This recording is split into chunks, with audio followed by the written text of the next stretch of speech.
This evening's debate is this House regrets the belief in free will. Very exciting stuff, and we have a fabulous debate ahead of us.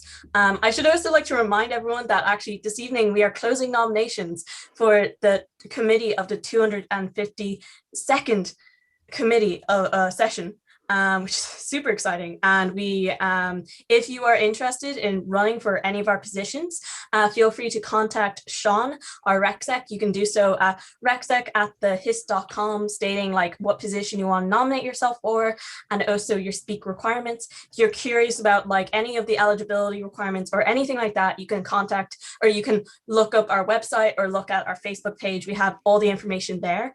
And yes, I should also explain that this evening is split up into two, well, kind of three parts.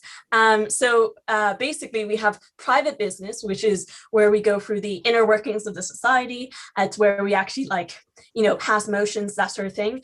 And then also public business, which is the actual debate. That's why you came.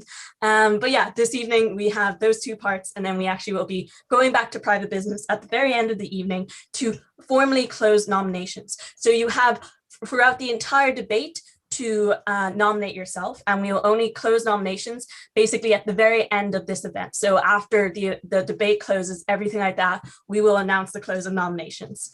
So yeah, that is everything from me. I would now like to call upon Tigran Jones to chair private business. I call this House to order and call upon the Record Secretary to read the minutes of the last private business meeting.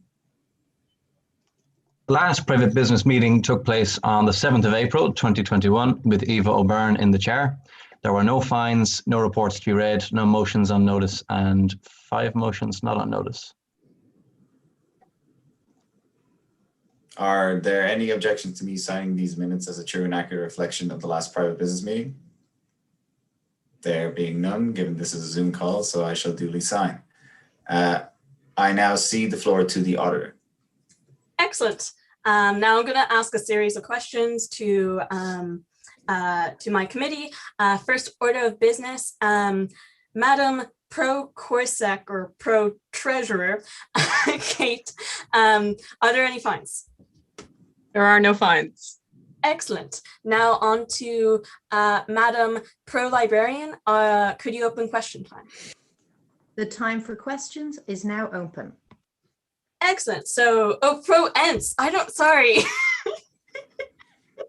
Apologies. I was going to say, but I was like, no, just let it happen. Apologies. I forgot who was on my committee, basically. But yes, if you'd like to ask a question to any of us here, please feel free to shoot it into the chat function. You can ask like any question if you want, say, clarification on the elections, or if you want to just even ask how our day is going, feel free to do that. We'll give you a couple of seconds just to type something out if you so wish to do, if you wish to do so.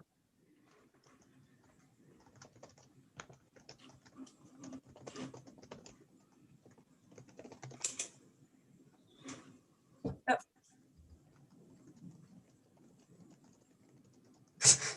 Hope you are all handling assignments/essays. Look after yourselves. Well, that's a very wholesome question. I hope everyone is looking after themselves with the end of the year approaching. Cool. There being no further questions, Madam Pro Librarian? The time for questions is now closed. Fabulous. And now on to Mr. Record Secretary. Are there any reports to be read? There are no reports to be read. Are there any motions on notice? There are no motions on notice. Are there any motions not on notice?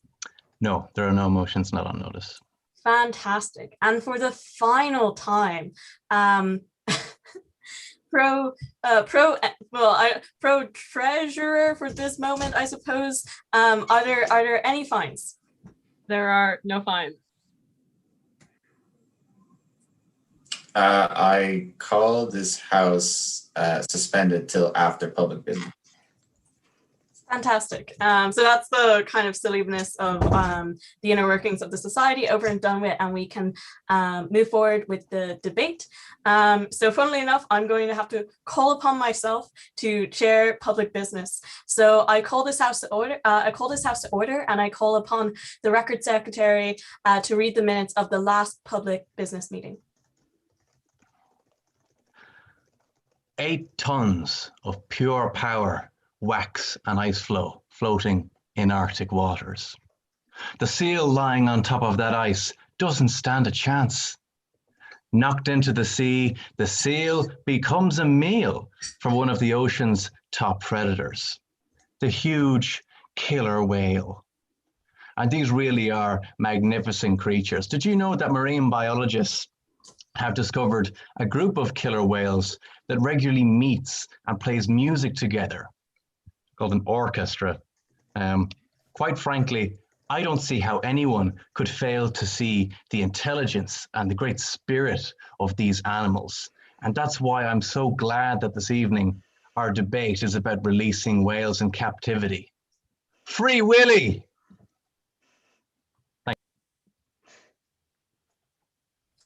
Are there any objections to me signing these minutes as a true and accurate account of the last public business meeting?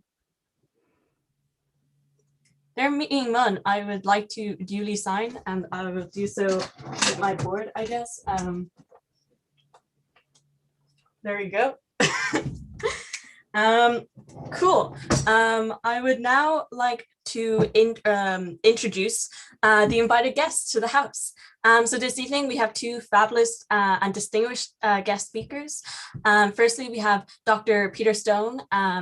Dr. Peter Stone is an associate professor of political science at Trinity. He holds a BA from Pennsylvania State University and an MA and a PhD in political science from the University of Rochester.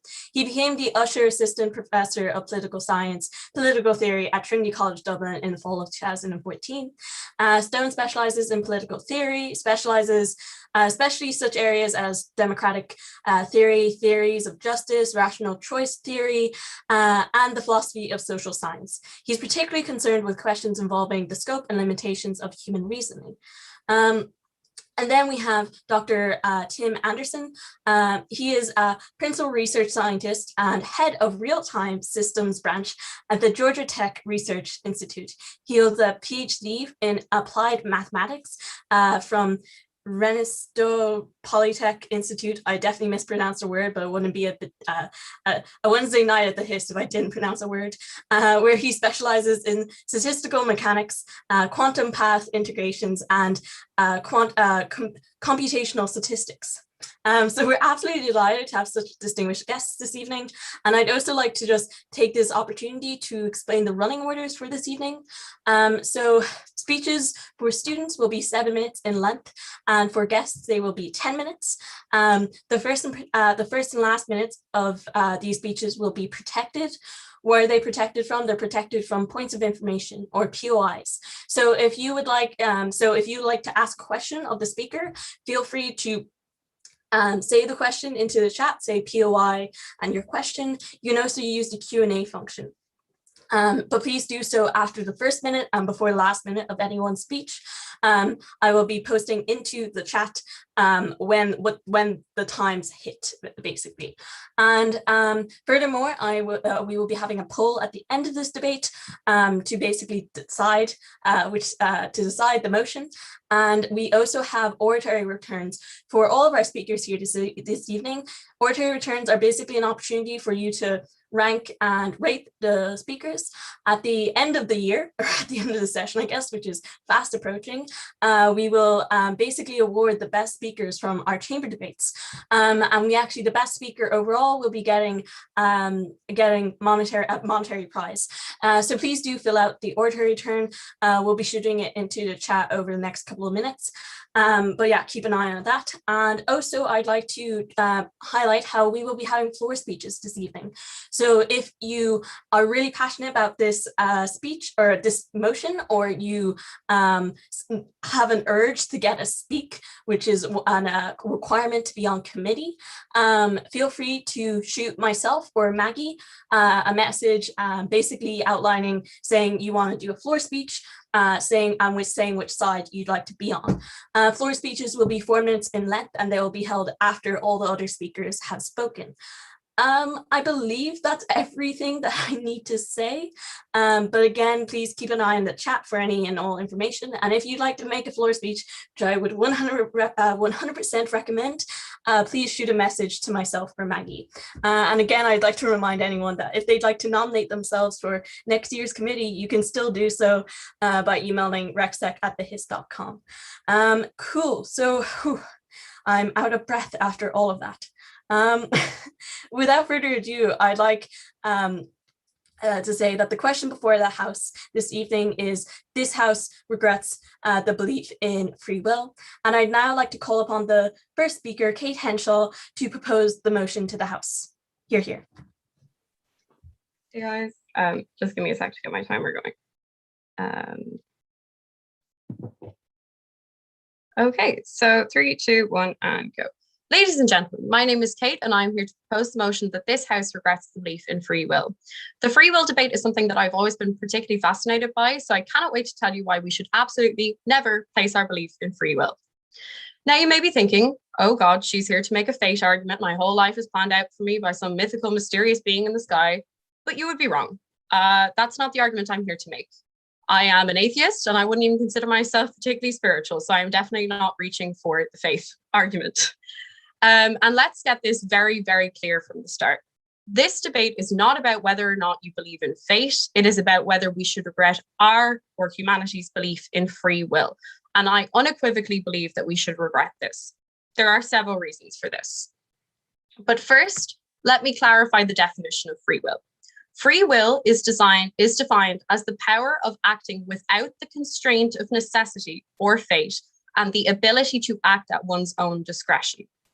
Now, in order to act at one's own discretion, one needs a lack of constraint or a lack of constraint for necessity. There are several reasons why this is just not realistic and certainly not something we should be placing our belief into. So number one, systemic inequality and lack of access to resources based on this. To say that people have free will to choose their life path and their ability to make this choice is innate is just classist. Let me explain. Believing that all people have free will to choose and the lack of constraint in that choice is to deny structural inequalities that constrain people's choices. Our socioeconomic and social standings constrain every single choice that we make, from whether we buy that extra takeaway coffee this week or whether we can afford to go to college at all.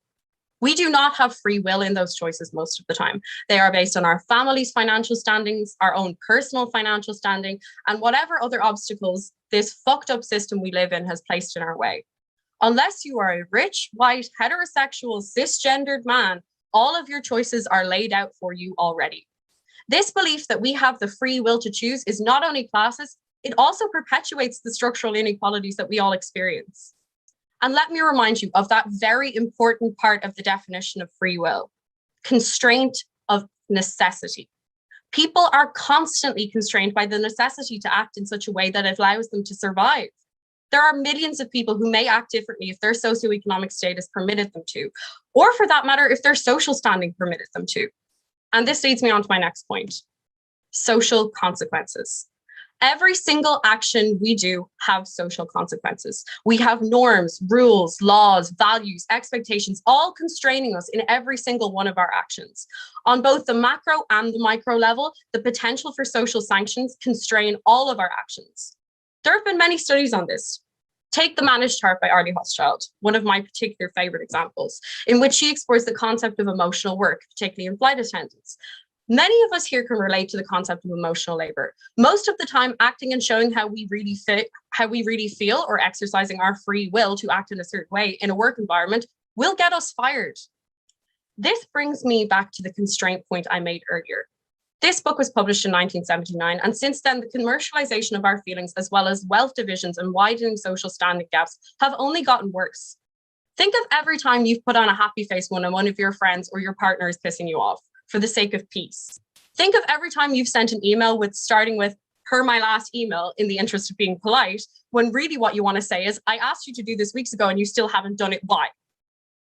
Think of every time some Karen in your service job has been so incredibly rude to you that you've turned on your emotional labor button and to calm them down when you can't really understand how they could ever speak to another person like that. This is all to say that in comparison to my earlier structural point, our tiny everyday actions most of the time are not choices we make freely. We can't afford to pop off at that Karen or send that angry email because of the social consequences associated with it. These social consequences, especially in the workplace, quickly become financial consequences. We are constrained in our actions so as not to suffer these consequences. Free will doesn't even come into it. Though technically we have the ability to lose our shit in any of the above situations, it's not that simple.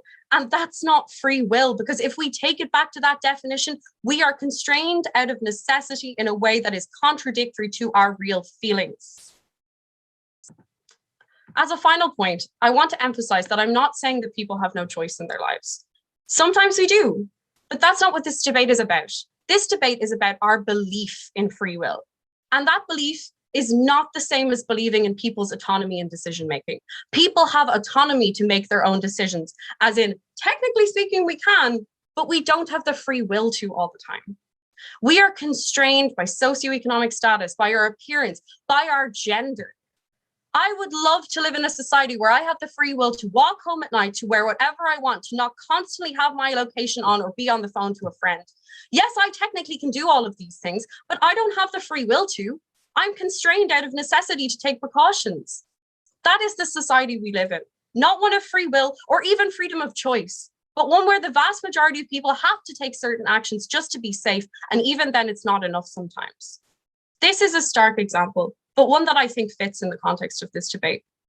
As long as people keep believing that everyone has the free will to choose to act in whatever way they want, it prevents us from making actual changes to make that belief a reality, because it's just not right now.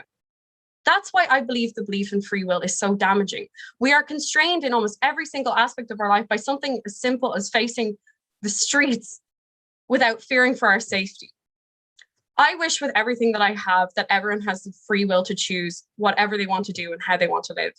Obviously with the constraints of not hurting anyone and minding people's human rights and keeping that in mind, but we just don't. The aspiration for people to have free will is a noble one, but our current belief in it is only doing us a disservice.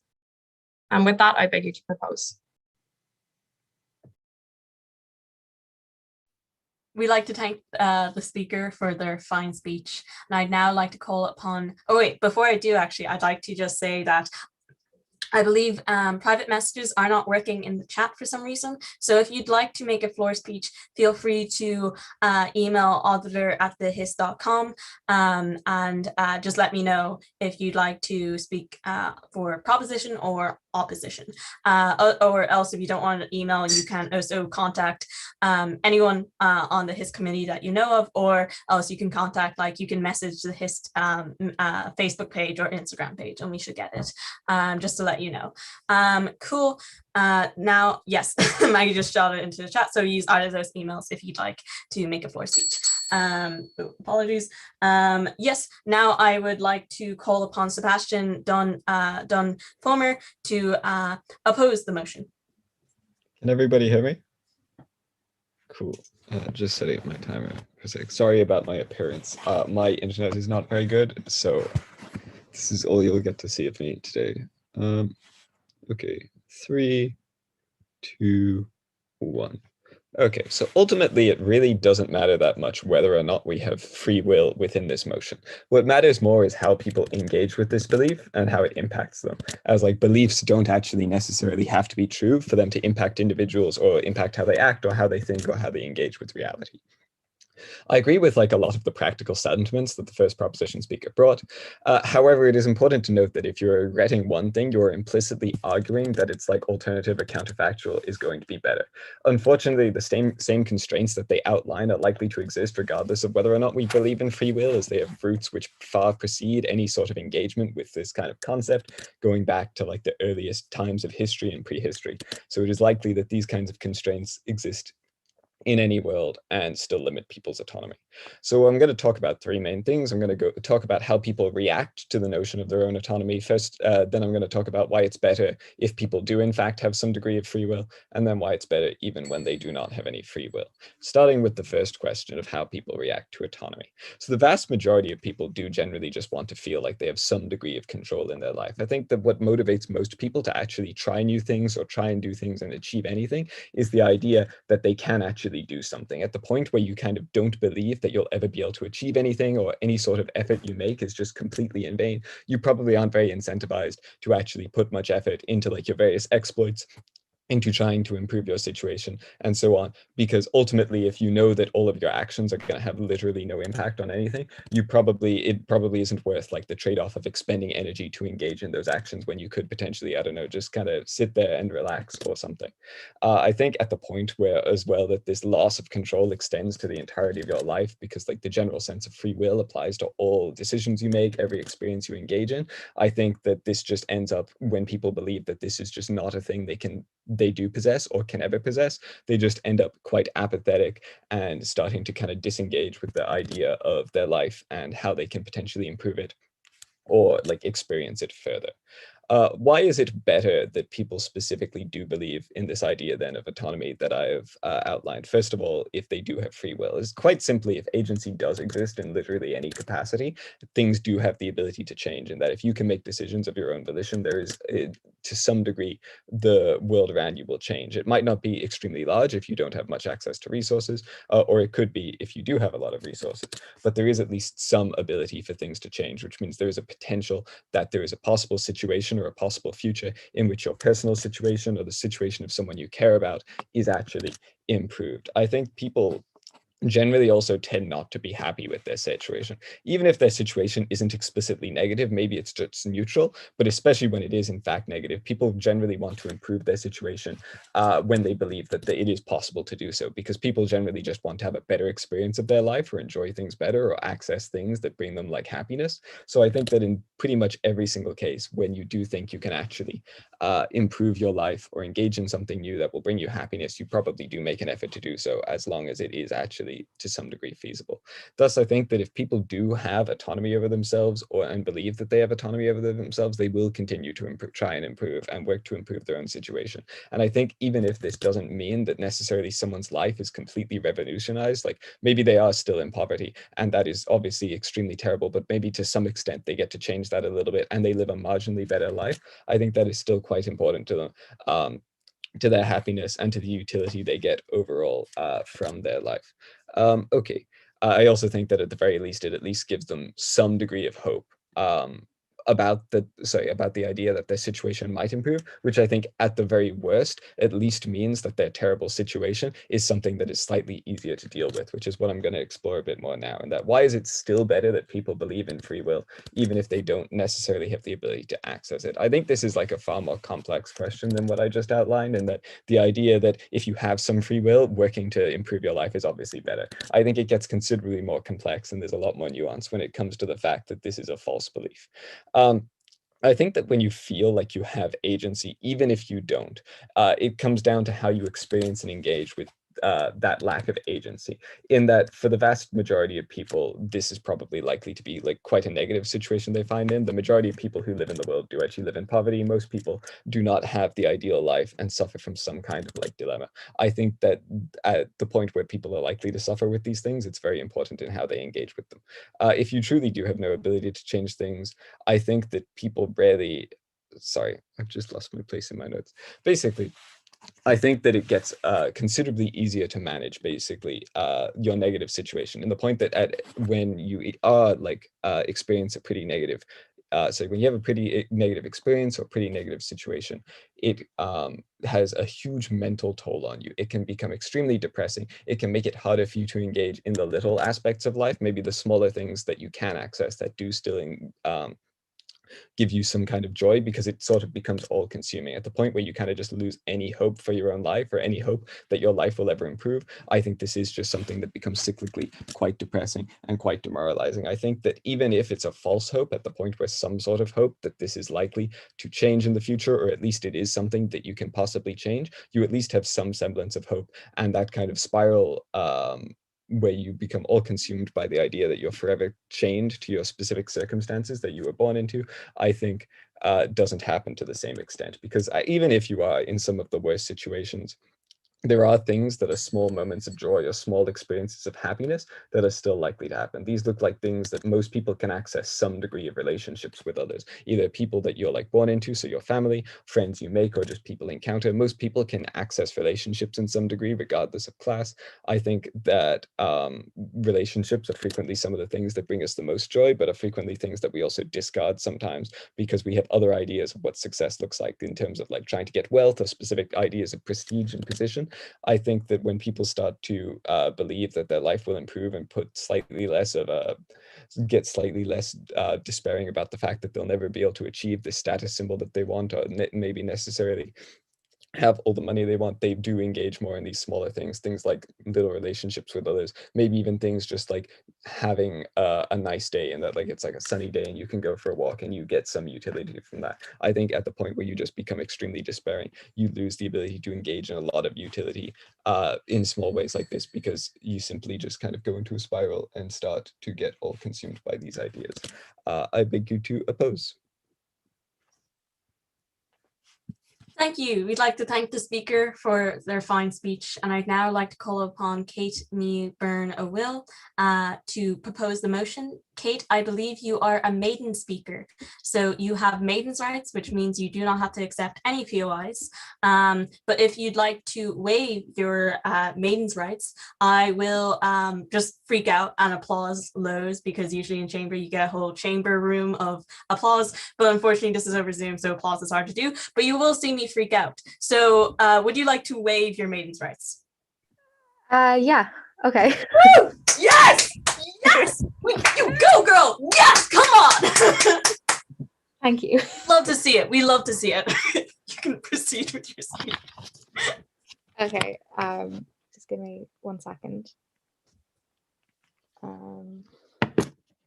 Okay, so philosophically, which I have always been interested in, there are many, many reasons to justify the non-existence of free will, which some have been listed by Kate already, the other Kate.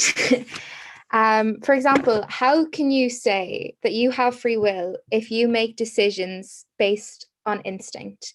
Did you choose to have those instincts? Or if you make decisions that are impacted or decided by past experiences, did you choose to have those experiences, and did you choose to have them impact you in such a way as to cause you to behave as you do? Did you choose your family or your material conditions? Did you choose your socioeconomic status, your geographical location, the friends that were in your class growing up? Did you choose the genes you were born with? If you answered no to any of these questions, how can you say you have free will? How can you say a thief has free will, or a murderer? If we have agency over discrete actions, for example, choosing to shoplift, we do not have control over the conditions that lead us to we do not have control over the conditions that lead us to choose those things. For example, poverty or any other reason that would lead someone to shoplift. The belief in free will is necessarily hyper-individualist, and we can see the results of this in any proposed individualist solution to problems that are inherently systemic and collective. For example, policing, the institution that leads to mass incarceration over policing. If crime is rampant in our communities, we do not ask why. What conditions led to people committing these crimes? What systems led to people committing these crimes? We simply put them in jail, ostensibly to have them reflect and repent, thereby putting the onus solely on them and absolving society. We expect prison to change criminals because we view crime as an individual failing. So, yeah, excuse me. We can also see this in the world. We've all heard people being referred to as lazy or dossers or work shy. But would anyone choose to be work shy? Would anyone choose to be lazy? Surely, if we all want to be productive, and we all excuse me, surely no one wants to be lazy. And you say people don't want to be lazy, but they'd prefer being idle than exerting themselves, than putting the effort in. But why are some people able to cross that hurdle and others aren't? Why do some people push through the lack of motivation and others don't? Why do some people possess, for lack of a better word, willpower and others do not? If at birth we could choose to be industrious and hardworking, surely we all would. So in the last year, we've probably heard the phrase burnout a lot, which has been increased a lot due to the different working conditions during the pandemic. And again, this phrase is based on a free will approach to addressing overwork.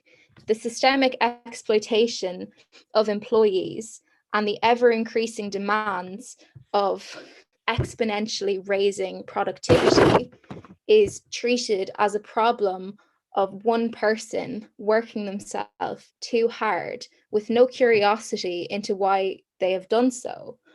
Why would anyone choose to work themselves to the bone if not for the conditions and the atmosphere that would incentivize that? And I could list numerous examples, but I won't. Instead, I'll just say that humanity is not able to be divided into discrete individuals who all have complete control over their own lives, because we interact with each other. And if we interact with each other, then for those interactions to be meaningful, necessarily they are impacting another person's choices. And the same thing happens back at us. Someone else's choices are impacting our choices. And we can trace this all the way back ad infinitum to the start of time. And maybe back then there was free will. There was one choice that had no implications, but everything else has been as a result of a consequence of all of these other things. You cannot say a domino in a line fell of its own volition. And with people too, you cannot say they acted solely of their own volition, but rather they acted as a part of a chain of interactions with other people and with systems. So ultimately, I think the rejection of the belief in free will allows us to be more kind to people and to acknowledge that people could perhaps be more free, have more free will to choose, if we acknowledge that there are systems now that incentivize the wrong word, that stop people from having free will. And if we dismantle these systems, then people are able to choose to act more in line with their own desires and not have these desires impacted by a society that incentivizes, for example, productivity and profit over all else, and instead incentivizes perhaps creativity or anything else that is in line with what we value. Thank you.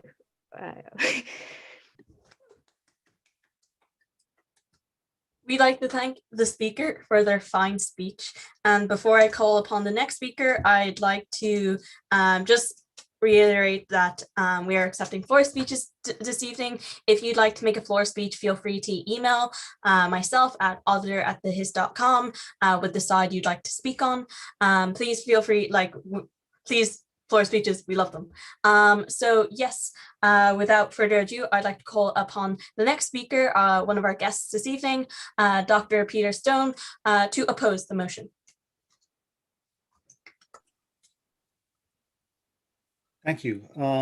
Just to warn you in advance, if you hear a loud round of barking in the background, it just means that I have said, cry havoc and let loose the dogs of war. So, I think that, the Hist, despite a sort of studied show of impartiality, has kind of taken my side on this particular question. Before the event tonight, I was asked to read and accept a chamber equity policy, which I was happy to do. But I'm pretty sure that if we were all gathered in person together, the Hist would not be asking the chairs in the room to sign the same agreement, nor do I think there is any chance that the table that we would be sitting at would be called out for being racist. So it's almost like the Hist was recognizing through its policy that there's something about us, some property we have. What could it be called? Maybe, free will, maybe, I don't know. Just throwing that out there. But seriously, whenever we have a conversation about this subject, you have to avoid a pretty deep challenge, which is how to make the debate not become completely stupid and pointless. And the reason is pretty simple. That's that very quickly the debate simply becomes one about definitions, because everyone would agree, okay, if you want free will to mean some kind of freedom from the laws of the material universe, of course we don't have that. I mean, there's a handful of people who do the whole woo-woo quantum physics thing or whatever, but no, that's not serious. Of course, no one believes that. If you want to define free will to mean that you are somehow free of the man or the system, of course, we don't have that, if that's what you mean. So it all comes down to the question, what do we mean when we say free will? And if we are not careful about that, we just wave different definitions in the air, and then everyone starts to sound a bit like a beer commercial that was very famous in the days way before any of you were born, where you had two groups arguing over the beer, and one yelling "tastes great" and the other yelling "less filling" at each other. So if you want to avoid a taste great, less filling debate, you have to say, well, gosh, why should we define this one way rather than another? That's a tricky question. Well, one thing we could do is we could say, okay, let's try to respect the definition of the word, but the definition according to who?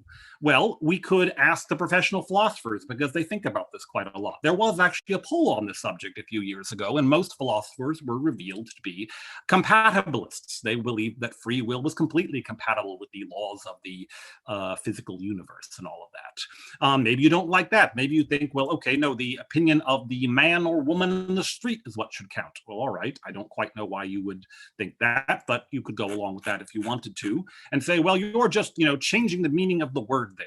That can get you into all kinds of funny places there, because people who want to pursue one definition, and say, oh, that's what people really mean by it, they often don't think through what it involves there.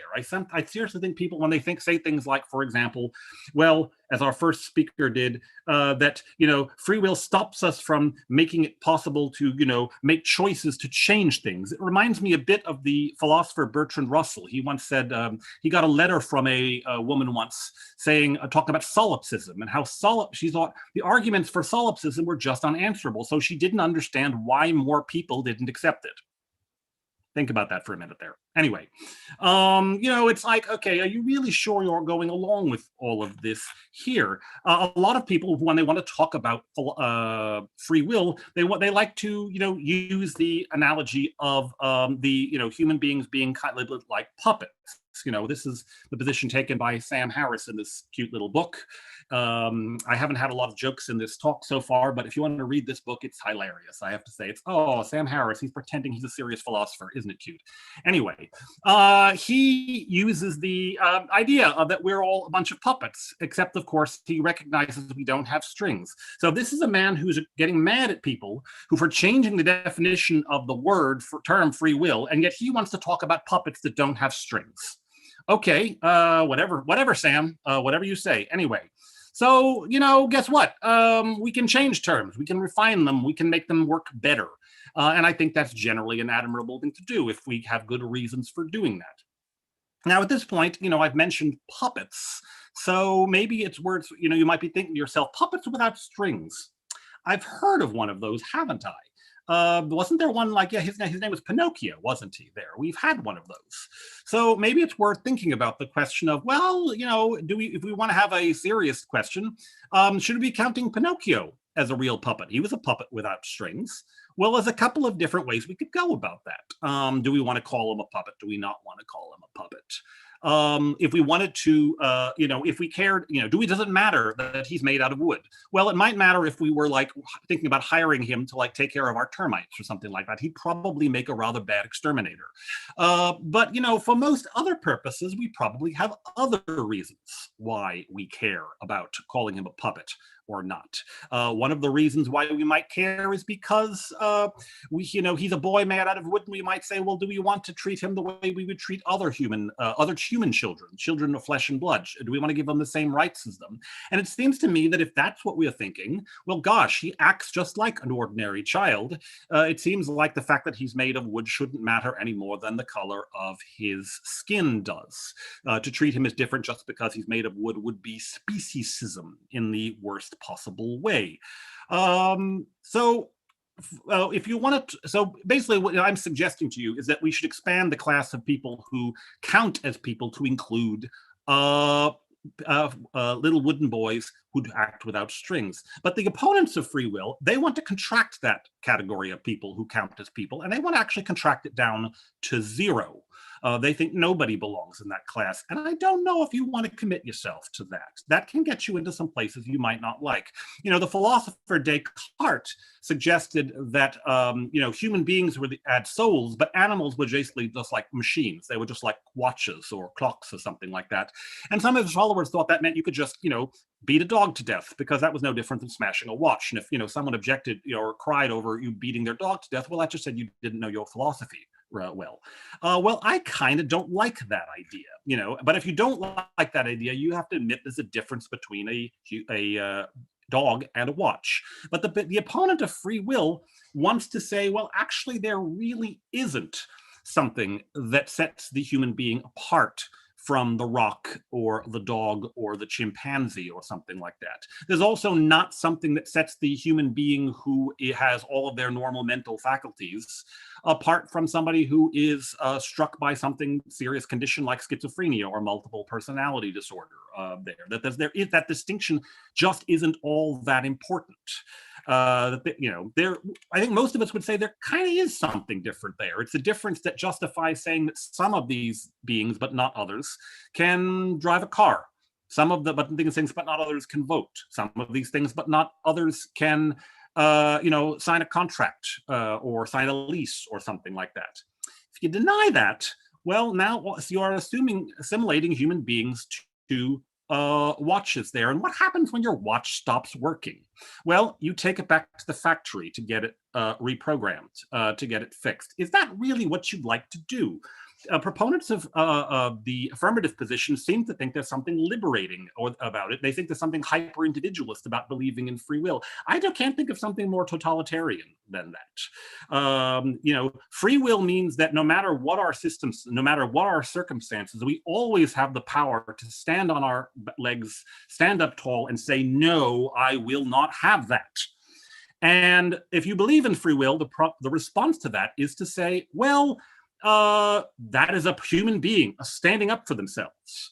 If you're an opponent of free will, you just have to kind of say, look, that unit is making some kind of noises. Well, that we'll just take a little reprogramming will take care of that for us. Does that seem like a positive position? I really don't think so. I really don't think so at all. Now, it's possible that you want to say to yourself that, okay, there is no, you've come up with a difference that matters. Maybe there's a difference between us and watches. Maybe there's a difference between us and dogs. Maybe there's some difference of us, people with ordinary full mental functionings and others who have serious impairments. But whatever it is, we don't want to call that free will. Well, to that I say, well, it sounds to me like you're standing up to the taste great position there. So maybe we need to have some kind of a compromise here. Would you be happy if we came up with a new term? I would suggest, how about Shmee-will? Does Shmee-will grab you?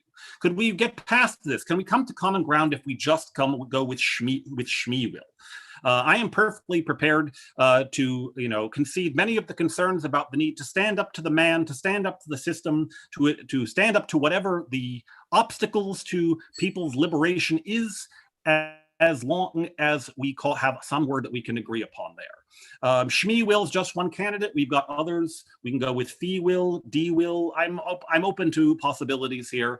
But above all, I beg ourselves, look, you want to say tastes great. I want to say less filling. But can we at least agree that it's time for a beer? Thank you very much.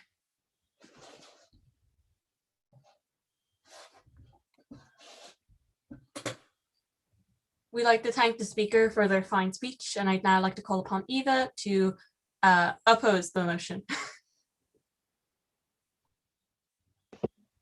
I thought you were about to say propose, and my heart fell out of my chest.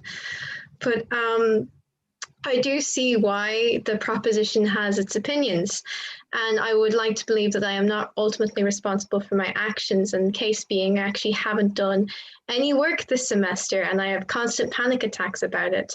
I would like to think a supreme being has suddenly decided I cannot read or pay attention for longer than 5 seconds, and I think that refusing to believe in free will allows for a form of escapism. For us to believe that we have everything planned out for us can be incredibly soothing. What is for you won't pass you becomes intrinsic to one's existence, but really within this speech, I want to talk about what was meant for me and what I experience.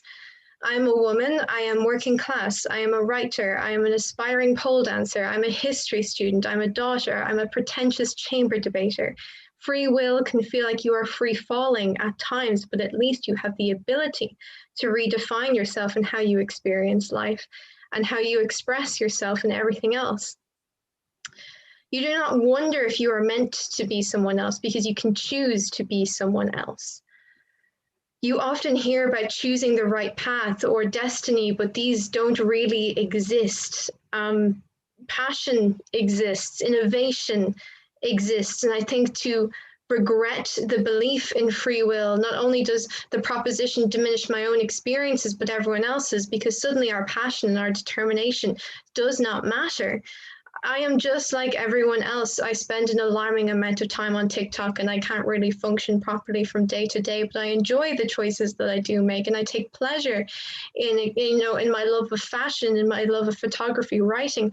And I don't think anyone has actually decided that I like these things, and I don't think anyone decided which mistakes I should make in my life.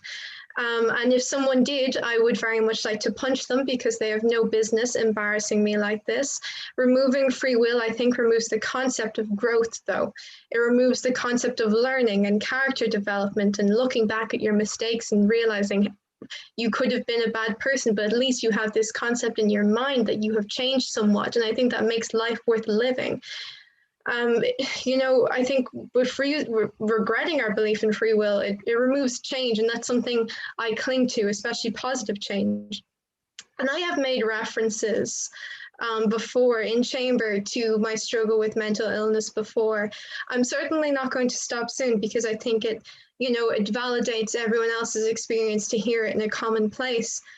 But yes, I can be manic depressive. I live with this form of disability and I've accepted that it is part of me and it causes problems and it has made me want to stop living, and I want to believe in free will because at least It validates my experience of surviving and learning to live healthily with mental health issues. I already know what it is like to be controlled by something, an unknown entity in my head, and perhaps that is why I feel passionate about speaking opposition today. Free will allows me to think about growing and achieving more than what people may expect or prescribe. Exceeding any perceptions of me and ones I have of myself, I think that if I were to say that I was predestined to suffer, I would choose not to live. The belief in free will helps us to create a form of hope in our everyday lives, and we do not even consider free will, in my opinion, every day, but it is so intrinsically important to us all. I've hit rock bottom multiple times, and each time I have had to be the one to decide if I'm going to live. I've often had to have determination on my own to pull myself out of depressions.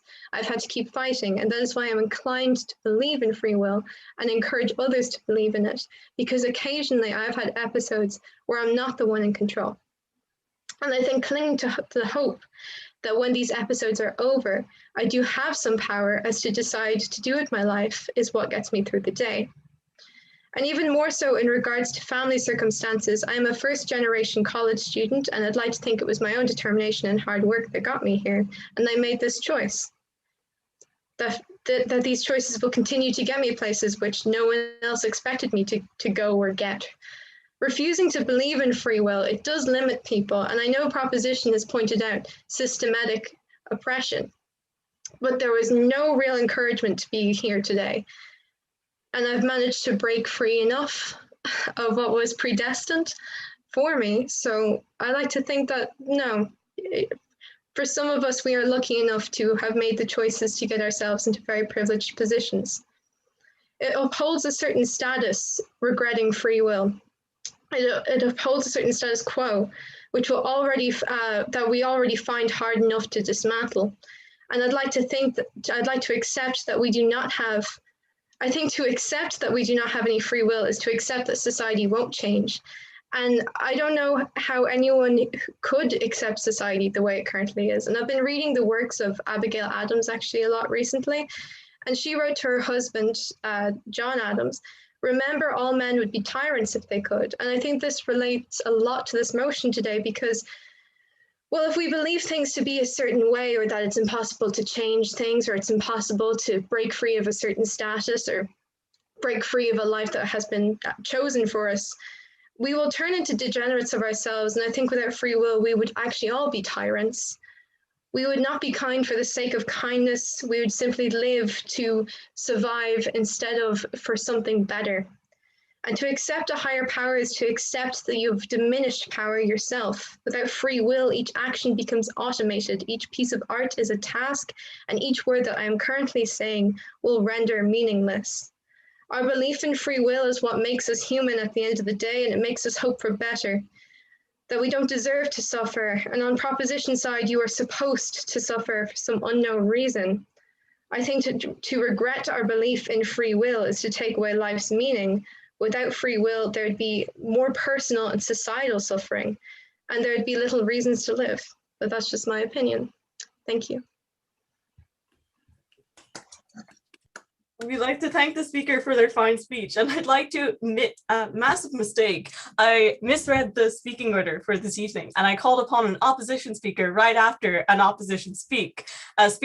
So apologies for that. And I believe that just demonstrates that I am extremely ready for my year as auditor to be up. But now it would be my greatest pleasure to call upon our second guest speaker for this evening, Dr. Tim Anderson, to propose the motion. Thank you.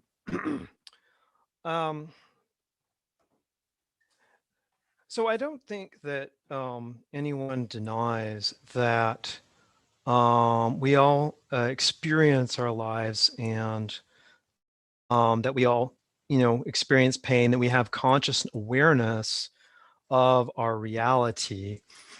And the question that comes from asking if we have free will, first of all, is whether we have any control over that experience. So let's look back, first of all, at how we would define free will, since that is a kind of a critical aspect. So one possible definition is simply that free will is the ability to take moral responsibility for our actions. But then does that really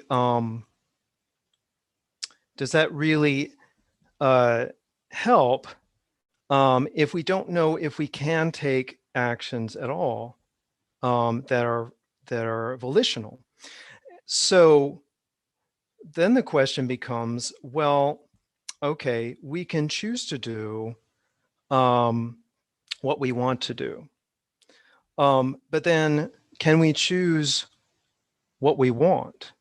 After all, once we want something, we can choose to do it, but do we have any control over our desires? Now, another possibility is that it has nothing to do with that, and that really what matters is that when we come up to a point of decision, we simply have the ability to do more than one different thing.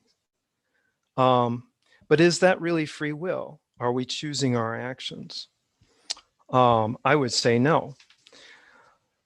Let's talk about physics, since that's my area of expertise. Going back to Isaac Newton, his proposition of his laws of motion, one of these is that every action has an equal and opposite reaction, which suggests that each action has a causal effect, which produces a precise response. Now, if we were to say that our minds are made up of physical material, such as our brains, then that principle would apply. And therefore, our minds would simply be carrying out causes and effects. And we would really have nothing to do with it. We would simply be experiencing it as our reality, but we would have no control over it. In fact, it would be an illusionary. Okay, well, suppose you don't agree with that. Suppose you say, well, I don't believe that it all comes down to the brain. We're not just physical material. Okay, so let me bring in Albert Einstein. Okay, so Einstein's theories conceived that the universe was not simply made of three spatial dimensions, but in fact that time was integrated into reality as a fourth dimension. And you can prove this with experiment. You can show how time changes. Now, if time is like a spatial dimension, and in fact, two people in different places cannot even agree on which direction time is versus space, then we have to conclude that time is a dimension like space, and therefore the future exists already. If the future exists already, then how do we have any control over it? In fact, Einstein believed this very strongly, that the past and the future were fixed, and that everything that we are going to do has, in a sense, already happened, and we're just experiencing it as conscious beings. Okay, well, we know that everything doesn't come down to Einstein in physics. We also have quantum mechanics. Quantum mechanics tells us that there's actually the outcomes of causes can be random. Okay, so if the outcomes of causes can be random, it means that at any point in time, you can have more than one thing happen. Now, is that free will if our brains are quantum entities? I would say no, because a random effect is not a freely chosen one. It's just a roll of the die. All right, so let's get to neuroscience. in studies done in the 1980s and that have been done at least for the past 40 years, we have been able to detect when an action is about to be initiated by a person, which is supposedly volitional. What we have found is that the neural impulse for that action typically occurs before that person is aware of it. If our volition is something that we're unaware of, then how can we call it free? After all, it's simply something that our brain is doing, a cause and effect. Okay, well, maybe that's not certain. Maybe the experimenters have got it wrong. Okay, well, let's move on to the mind, psychology. In our psychology, we experience our thoughts in a way that is very similar to a physical experience, like sight or smell. So we have our mind's eye. Our thoughts float through our minds and we become aware of them. The question is, do we have any control over that? Or is the brain simply suggesting thoughts to us? That's an open question psychologically. All right, so that's enough about whether free will exists. Maybe it's an open question, but is free will really a good approach to defining moral responsibility? When we assume that people have free will, we get a justice system that assumes that people are morally responsible for their actions. That means that when they do something wrong, they ought to be punished for it because they freely chose to do something wrong. If you assume, on the other hand, that people do not have free will, that their actions are in fact created by causes over which they have no control, whether these are societal systemic causes or otherwise, then you can begin to see crime and moral action as a problem rather than as something to be punished.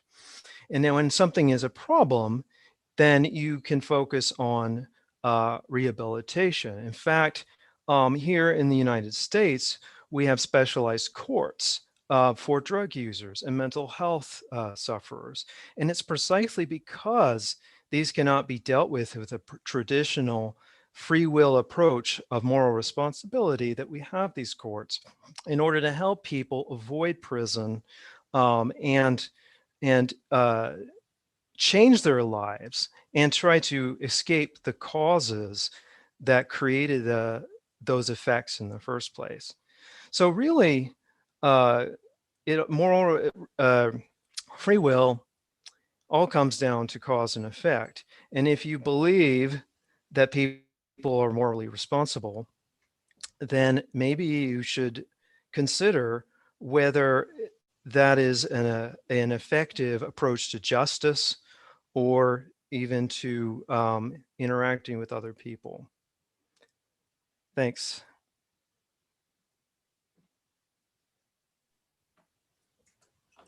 We'd like to thank the speaker for their speech, and I'd now like to call upon Sean Gordon-Dalton to continue the case for side proposition, I guess. That is correct, right?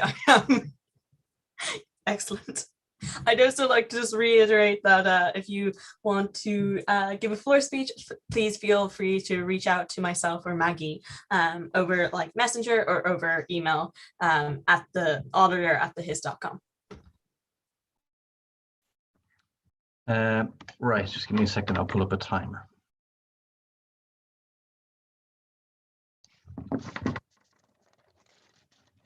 Okay.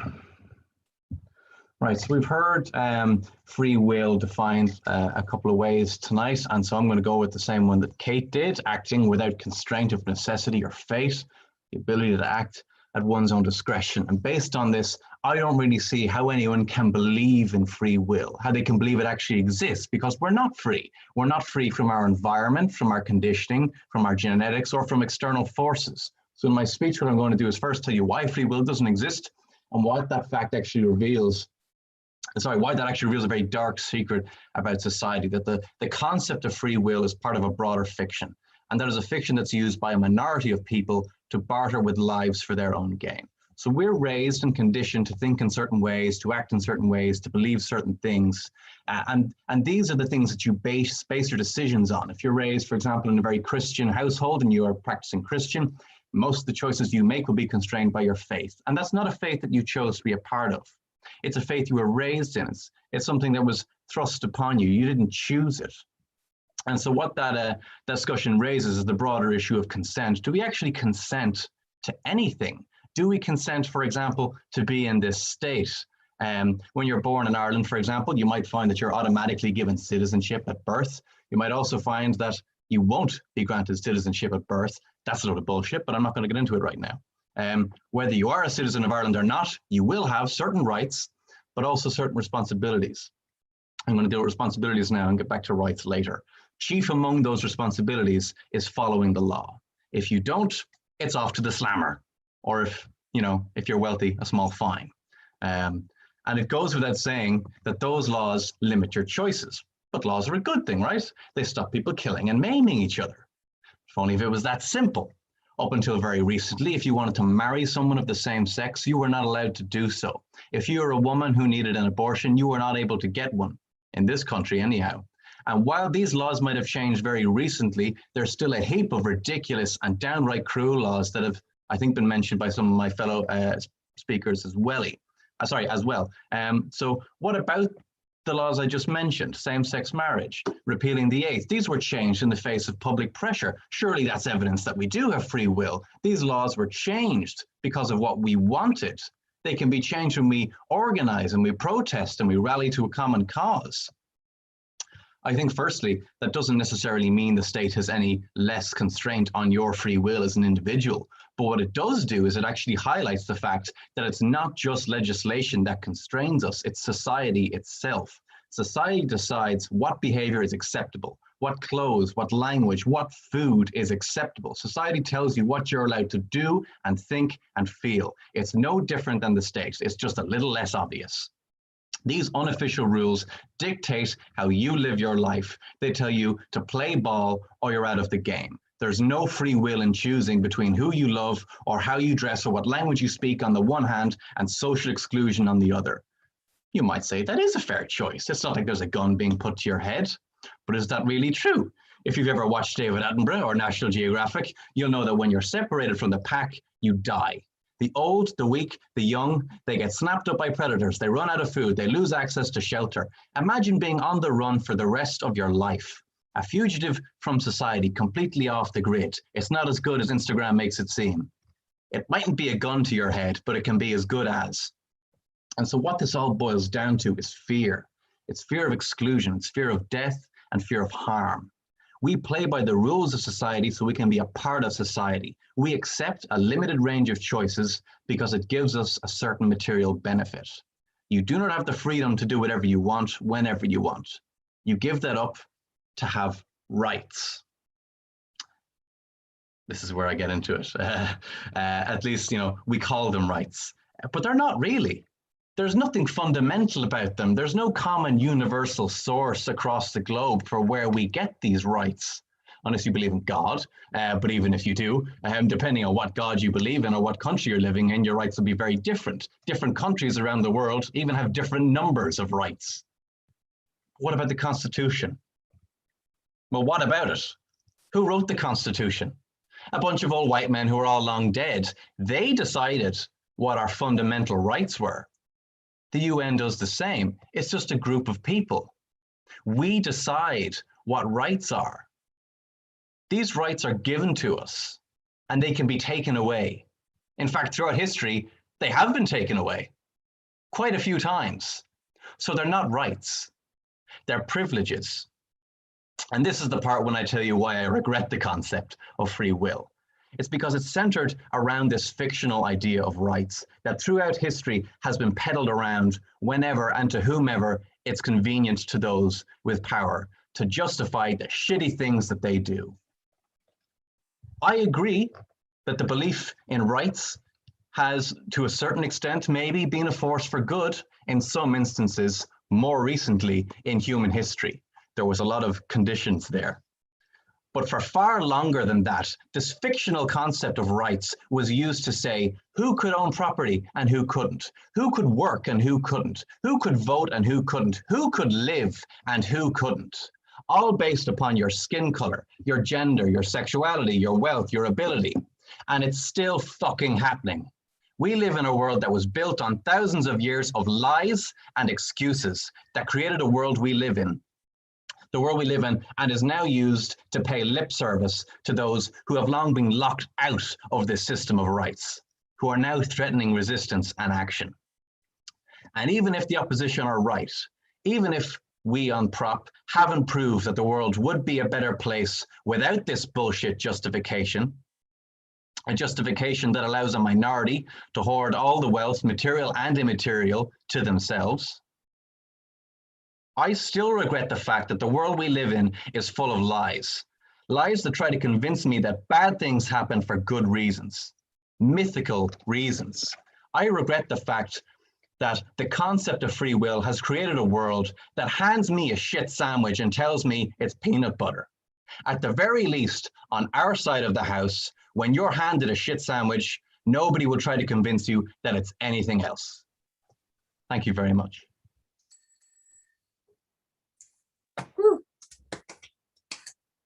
We'd like to thank the speaker for their fine speech, and I'd now like to call upon Marie Bishop to oppose the motion.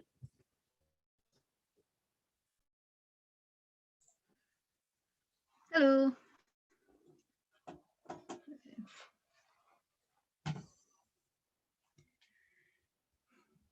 Okay. Free will gives life meaning. People will be less likely to have enjoyable lives if they believe they can't truly make decisions. Our actions are what make us unique. Today, I'm going to argue that a belief in free will is better for individuals because, first of all, it gives life meaning, and second of all, it gives relationships meaning. But before I get into my points, I'm going to quickly offer a definition of what free will is, which I know has already been done. I'm going to offer another one for the sake of my speech. So I believe that free will is a belief that we can control our actions and our thoughts ourselves. And yes, our actions can be influenced, and sometimes the actions that we can take are limited due to our positions in life. But a belief that we can control our own actions is important and gives life meaning. So I'm going to start on my first point now, which is that a belief in free will gives life meaning. So our choices and actions dictate the path of our life. Our decisions are integral, and many can be life-changing. When we are making these life-changing decisions, like whether we should go to college or whether we should move abroad, we are exercising our free will. Yes, there are influences on us, like our parents or teachers insisting that college is the best decision to make, or our friends trying to tell us that we should take a year out and travel instead, or we should go into a different job and take the year out. And yes, some people buckle to these pressures and choose to make decisions that make their parents happy or make their friends happy. But in doing that, they are making a decision. So the final decision lies with you. You have the free will to decide what path your life will take. And this is important because it allows you to take responsibility for your actions. You think carefully about what you want to do because you have free will. You make the final decision. And even in some cases where it seems like you don't have free will, like Kate was saying, in the sense that there are many people who don't have as many options as other people, it's still important that they have a belief in free will and they believe that they can make choices that influence their own lives, which of course they can. Like even in their limited options, there are still choices that they can make. A belief in free will also gives you a sense of pride. So giving you pride for your achievements. If you succeed in college, it's because you chose to take on the challenge of going there. So you wouldn't be able to feel this feeling of joy without having the concept of free will, because you believe that you didn't really have anything to do with your actual success, and because you didn't actually have the free will to decide to take on this challenge. It was chosen for you. I'm now going to move on to my second point, which is that having free will gives relationships meaning. So free will is necessary for relationships to occur. Our actions are what make us unique. We maintain certain values, and these values dictate our actions. And yes, these values themselves are influenced by the life we have, and the relationships we have in these lives. So many of us may inherit the values we have from our teachers, or discussions with certain people in our lives will influence our values. However, the way we choose to act based on these values is what gives us free will. So our actions are often what makes us attractive as friends and partners. We want to be friends with people who choose to check up on us and be kind to us. We want romantic partners who choose to be romantic and make us laugh. Our effort in trying to make friends or meet romantic partners decreases without free will because there's no point. If our actions are what makes us unique and we have no power over our actions, then what's the point of having friends? Because no one gets to choose how they act. It's predestines how they act, or the way they're acting is being influenced by outside sources, and they're not actually choosing to act this way. Without a belief in free will, you believe that any kindness that's being shown to you by a person is a coincidence because they didn't choose to take that action for you, and they're not the ones who are actually showing you kindness. And of course, this is a harmful concept. So relationships in our lives give us happiness. It is healthy for us to have support systems in our lives. And if we won't have access to these support systems in the form of friendships, if we don't believe that there's any point in making friends, because the friends that we make aren't choosing to act any particular way towards us, there's no point in having friends, because we choose our friends based on how they act and how they make us feel, and we don't believe that we have any control over people's actions or feelings. Under the belief that there's no free will. So what is the impact of not believing in free will? It would create a complete disinterest in life for the general population. No one will bother thinking too much about our actions to take now for the sake of the future, like choosing to go to college or choosing to arrange an internship. Because taking those actions doesn't matter anymore, because there's no belief that those actions can actually impact the future. Because we believe that there's no way for any action we take to impact the future. So we become lethargic in our thinking, and we believe that there's no point in trying to actively make decisions about our lives because those decisions can't actually have any meaningful impact on our lives. I'm now going to discuss a little bit of rebuttal. So in terms of what the first speaker discussed, socioeconomic differences, meaning that people don't have free will because there are choices to them that they can't reach. And yes, many people in life have roadblocks that prevent them from choosing certain things, like an inability to go to college because they can't afford it, but they still have choice. They still have free will. They can decide what else they can do with their lives. And without the belief that they can influence their lives and they can make decisions that can better their life, it'll just lead to a complete disinterest in life. It could lead to a complete depression if you believe you're just stuck in poverty forever and there's absolutely nothing you can do about it, and because this is the lot that you're stuck in life with. And also in terms of her discussion about we don't have free will because of social consequences. So there are times when we're forced to put on a happy face, even though someone is really annoying us. You do have the option available to you to rage at your partner. You're exercising free will and choosing not to do that. So free will does not mean being able to act without consequence. It's being able to decide if the action is worth the consequence. So if someone is truly being unkind to you or is irritating you for the sake of it, as opposed to just they're accidentally doing it, and you choose to get angry, that's you deciding that the consequence of your anger is reasonable enough to deal with, that you're choosing to be angry. I'm also just going to quickly discuss what the second speaker mentioned in terms of not being able to control circumstances, and the circumstances forcing you into certain decisions like poverty and forcing you into stealing food. Like I discussed before, the final decision to take an action lies with us. If a person steals food to feed their children, that's a choice they make. And it may have felt necessary to make that decision at the time, but they chose to weigh the pros and cons of whether or not going to prison was a reasonable enough sacrifice to be able to feed their children. So in fact, they are exercising free will in making that decision. And I urge you to oppose the motion. Thank you so much for that fine speech. And sorry. Cool. I would now like to move on to the floor speeches. So there will be hang on, there will be 6 floor speeches. And if anyone else wants to have a floor speech this evening, please just give us a shout. It's a final debate of the year, which is usually when we always just go all out when it comes to floor speeches. Again, just a reminder, floor speeches will be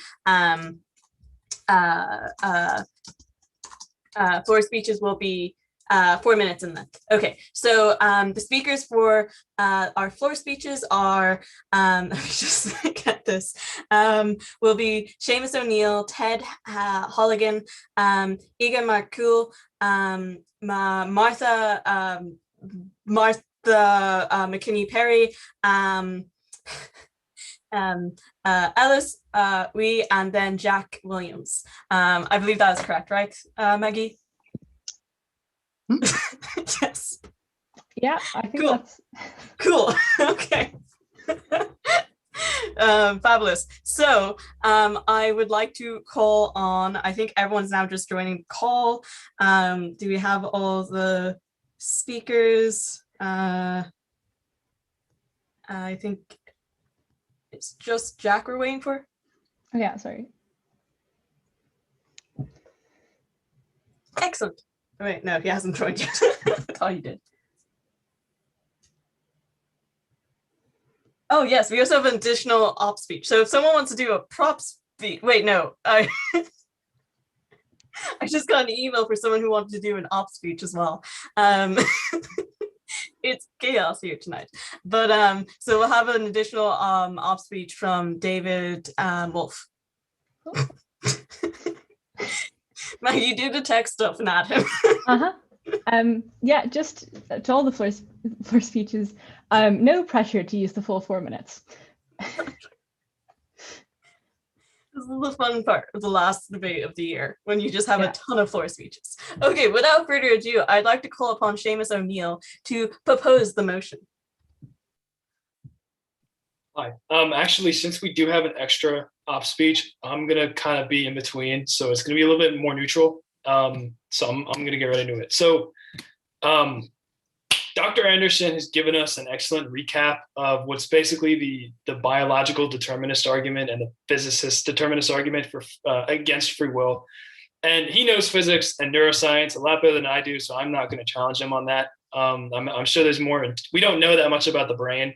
Like, it's still a very new science, and I think it's just really, really interesting. You know, the more we learn, the more we learn about how the brain actually works, the more that we sort of see that it's probably the most complicated thing that humans have ever studied. But getting back more to the point, and Marie has also given us an excellent explanation of the existentialist argument in favor of free will, or acting as if free will exists, which is just that, you know, whether or not you believe in, whether or not you believe in God, you know, life, you still have to determine, you know, life's meaning for you. Like, your actions give life meaning in itself. It's sort of like, you have to commit to your situation. You have to commit to the basic constraints that you have. Like, you know, if you're born, for example, as, you know, a farmer in India with not a lot of options, not a lot of options for education or for social mobility, then the idea is that you commit yourself to the cards that you're dealt. But then after that, you can sort of decide, what do I do with this? What do I do with this? And I think that's sort of the argument contrary to the standard, whether or not it's true that we are biologically determined, like, you know, whether or not it's true that, you know, consciousness determines all of our actions, like the cause of a cause of a cause thing, that, you know, we are conditioned to do this, conditioned to do that. You know, even if that's all true, then I think that, as has been explained better than I could by all of the opposition speakers, is negative to the way that human societies function, because it does limit accountability for people's actions, and it can make people lethargic, et cetera, et cetera, et cetera. I won't parrot the argument, but getting back to that example, and just yell at me, like, I will stop when you want me to stop. Anyway, getting back to that example I gave. So say you're an Indian farmer with not a lot of options. I think the belief in free will is still going to help you more than it's going to hurt you, because you can still decide. You have all of these constraints on your life, right? You have the society you're born into. You have your family that you don't want to leave. You have all of these other things. You have the government pressing down on you. You don't have the option. You don't have the social and economic status to live out all of your dreams. But on a day-to-day basis, each decision that you make, despite being conditioned, you could always buck what's expected of you. You could always do something different. And each person has a broader or more narrow, they have a broader or more narrow area or leeway that they can act in, given the constraints of their life. But even if that leeway is very, very narrow, there is still room for free choice, or at least the belief that you have free choice. And I think that belief, no matter how small, will still make your life at least a little bit more meaningful. Because there's at least a little tiny bit that's under your control. Thank you. That was perfectly on time. Well done. Sorry. I'd now like to call upon the next speaker for opposition. And actually, just to say, I believe we have a free spot on proposition. If anyone wants to do an additional floor speech, why not have 8 additional floor speeches? Cool. I'd now like to call upon Ted to oppose the motion. So today I'm here to speak in opposition to the motion, and I'd like to begin my speech with an apology. Apologies if the speech sounds like it was written in less than 20 minutes. That's because it was. In hindsight, this was an extremely poor exercise of my free will, and I can't wait to bring you out my poorly thought out perspective and even more poorly thought out jokes. I very much strongly oppose the motion for practical reasons due to my insights into the criminal justice system as a law student and my insights into our democratic systems as a student of politics. I'll discuss each of these now in turn. The justice system is fundamentally predicated on the idea that everybody has free will. If we change this notion, our entire system of justice begins to break down, and there are practical reasons why this must persist. Although to some extent we are products of our environment, it is still possible for people to rise above their circumstances, as I believe was highlighted by Seamus there.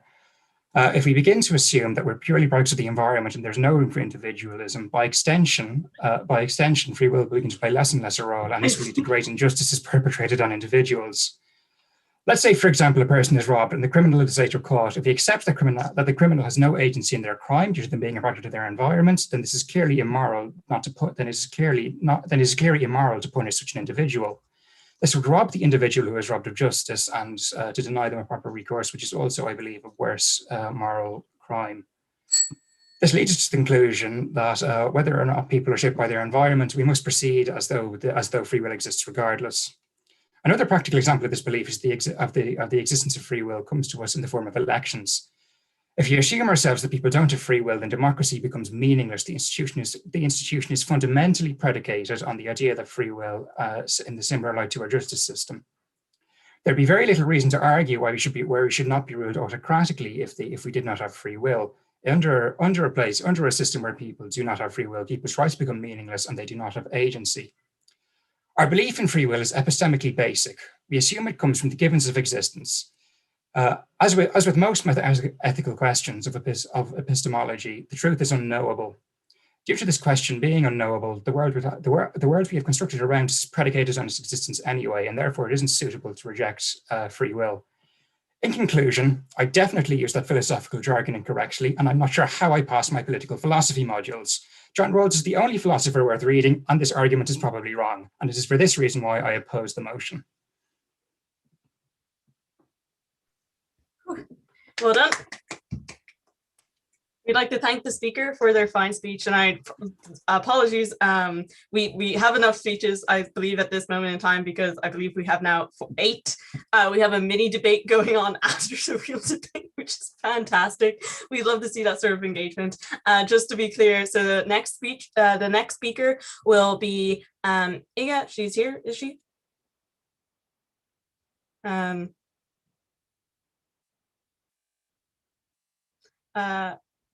if not, we can move on to Alice.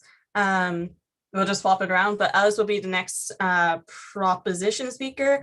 Then after that, we'll have Oriana. Then after that, we'll have in opposition, we'll have Martha, then Oriana in proposition, and then Jack and David in opposition. If that makes sense. I shared it into the chat if it makes some more sense there written down. But fantastic. I'd now like to call upon Alice to propose the motion. Hi, sorry, can everyone hear me?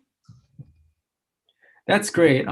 Yeah, so listening to today's debate, I thought it was interesting. I felt like a lot of the emphasis was on free will and the word belief. I think I want to emphasize the word regret.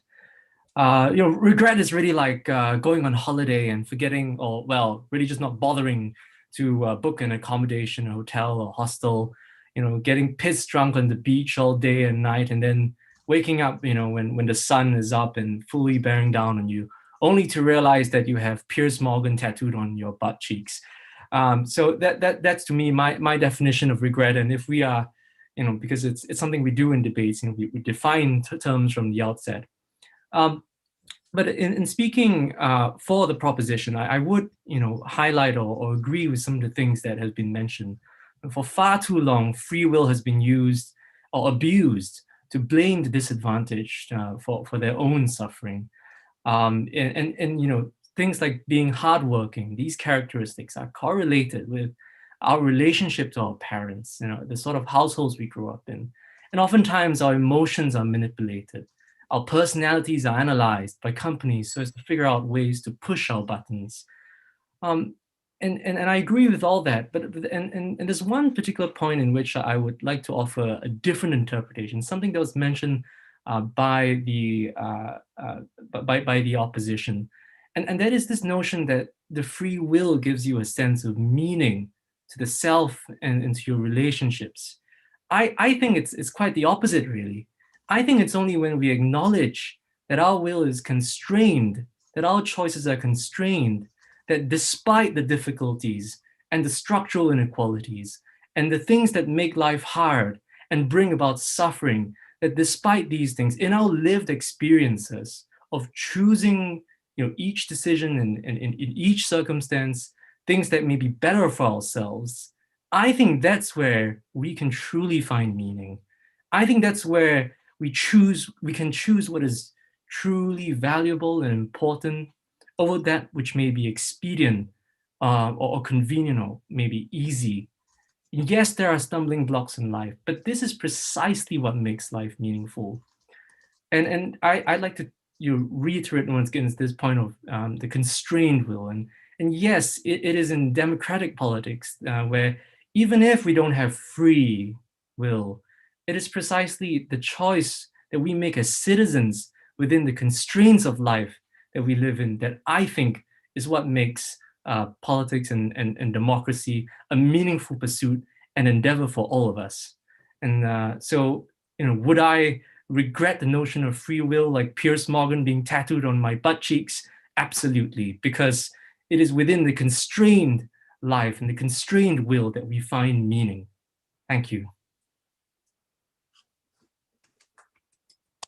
We'd like to thank the speaker for their fine speech, and I'd now like to call upon Martha to oppose the motion. This is a regrets motion, and what's important about that is that we are discussing whether a world with this belief is better or worse than a world without that belief. Why is then the world without the belief in free will significantly worse than the one with the belief? Recognizing I think the only speaker to have discussed this properly so far was Seb. Look, this assertion versus counter assertion on whether or not free will can exist or does exist is sort of irrelevant given this motion. And I think the one argument from the proposition on why the world is worse with free will is that it can be used to justify bad things. Sean tells us that the mistreatment of the vulnerable, the oppression of the powerless is all because of the concept of free will. The problem is that this exists on both sides. If you believe free will doesn't exist, then you believe that people deserve what they get, that it's their destiny to suffer, that it's their destiny to be poor or be vulnerable. And what this means is that the oppression of the vulnerable exists on both sides of the house, and that argument doesn't stand. For this to work, though, for this debate to work, I think we fundamentally have to acknowledge what the world without the belief in free will actually looks like. I think we go back to the 16th century. I think we go back to John Calvin. And I think what we're talking about here is predestination and determinism more generally. I think what that means is it's the general belief that your fate, your actions, and where you go when you die are all set in stone before you ever exist. That's a belief that perpetuates the society that you live in, rather than the belief that your actions themselves are unconstrained.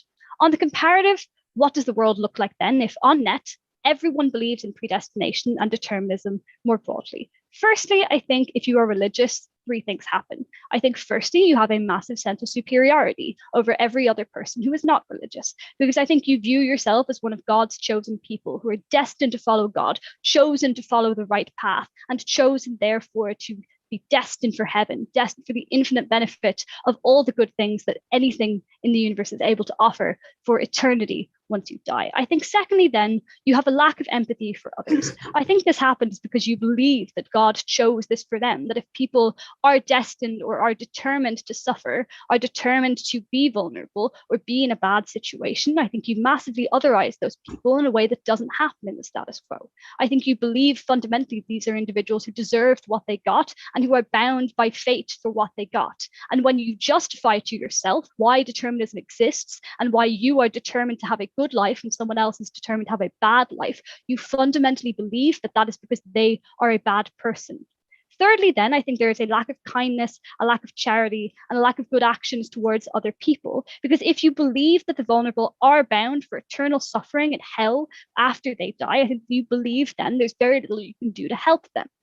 I think that means any benefit we get in our world of charity towards the homeless or charity towards those who are more needy, who need help or need assistance, doesn't happen at the point where you don't think you can mitigate any of the harms that accrue to them because they're destined to suffer for the rest of eternity anyway. I think then, secondly, if you are anyone living in this world, what happens? Firstly, I think you feel a fundamental lack of control. I think the proposition tells us a lot about constraints, socioeconomic backgrounds, the things that stop you being able to do the things you want to do. I think the reality is that in this alternative world, all these harms are amplified. Every step you believe is planned out, every action you believe is determined, from the food you eat for dinner to the friends you make in primary school to what you end up doing in university to whether or not you get that job. You believe all of it's set in stone before you ever make a choice, meaning none of the choices or none of the things you do as you wake up in the morning every day, you ever feel you've any element of control over. I think secondly, then, when you have any kind of suffering or pain or depression, I think you believe it is something that you just deserve, that you were destined to suffer and destined to never truly recover from the harms that accrue in the first place. I think what this means then is if you live in this world, you believe that you never have control over the life you're leading, and that you constantly believe any pain or suffering or bad things that happen to you are simply things you deserve and simply things that should happen to you because someone, some force decided that was how it was supposed to be. I think that means that the world without this belief is fundamentally worse than the one with this belief, and beg you to oppose. We'd like to thank the speaker for their fine speech, and I now like to call upon the next proposition speaker, Oriana, to continue the case for side proposition. Well, I will probably be reasonably quick because I didn't really make a speech and I'm kind of just a glorified sociology student doing a minor in sociology who's read a lot of books and has a lot of opinions, and not a lot of people like to talk to me about this. So I'm going to talk about it now and you're going to listen.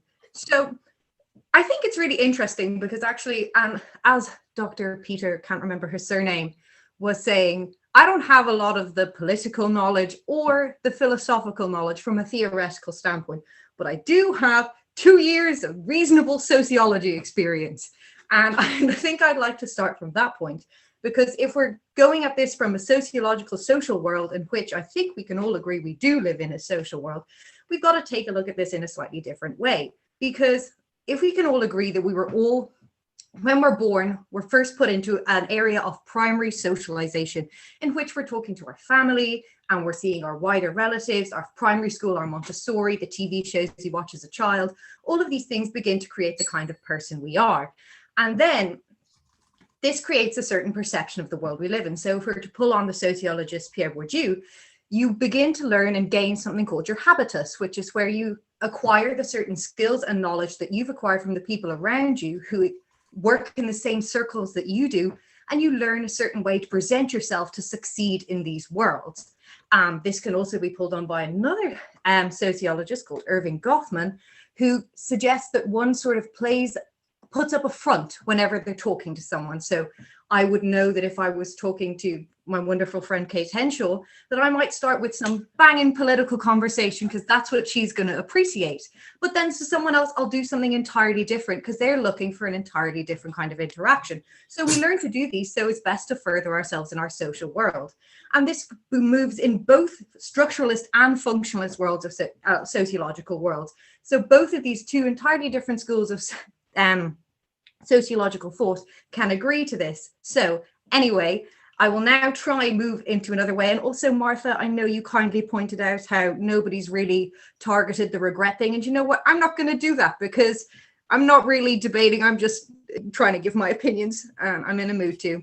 So anyway, to talk about how the opposition has constantly mentioned how we falsify our interactions as if we don't believe in free will. Well, that's simply not true, because if we're all born into this social world and we all learn to interact in this same way, then that's a very truthful interaction, because we're all doing what we believe is the best thing to do.